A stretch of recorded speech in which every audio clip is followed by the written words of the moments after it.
It's new data from the Labor Department shows applications fell to 218,000 last week, which is a 4,000 decrease from the previous week, the fewest since mid-May and lower than what analysts expected. A total of 1.8 million Americans collect jobless benefits. Well, here's a look at the numbers for Ohio. Over 5,500 new claims filed last week, which is up nearly 550 from the previous week. The total number of claims for the state, over 44,000. As for the unemployment rate, it sat at 4.5% in August compared to the national rate of 4.2%. Still, data shows the economy isn't slowing down and remains one of the top issues among voters heading into the election. Vice President Kamala Harris says her plans include investing in American industries, from semiconductors to clean energy. Former President Trump says he wants to boost domestic manufacturing with a focus on tax cuts and trade restrictions. National correspondent Kayla Gaskins with more now on the candidates' economic visions.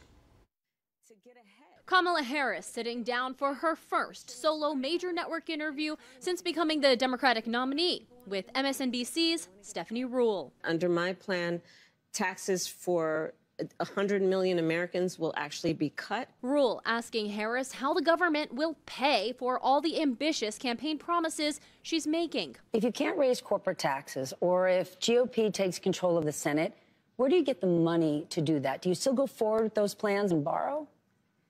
Well, but we're going to have to raise corporate taxes. Ruhle pointing out Harris dodged the question. Here's what's a little tricky. She doesn't answer the question around if the GOP is controlling the Senate, if she can't raise corporate taxes, where is she going to get the money from? Meanwhile, Donald Trump touting tariffs as an economic solution. If you don't make your product here, then you will have to pay a tariff. On Monday, Trump threatening John Deere for their plans to move manufacturing to Mexico. We're putting a 200% tariff on everything that you want to sell into the United States. In a scathing op-ed, the Wall Street Journal editorial board writing, "It's hard to believe, but Donald Trump is giving U.S. companies a reason to think Kamala Harris might be better for their business."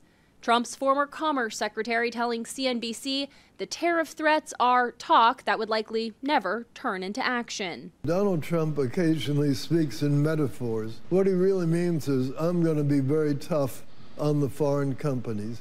I'm going to be very tough on their subsidized exports.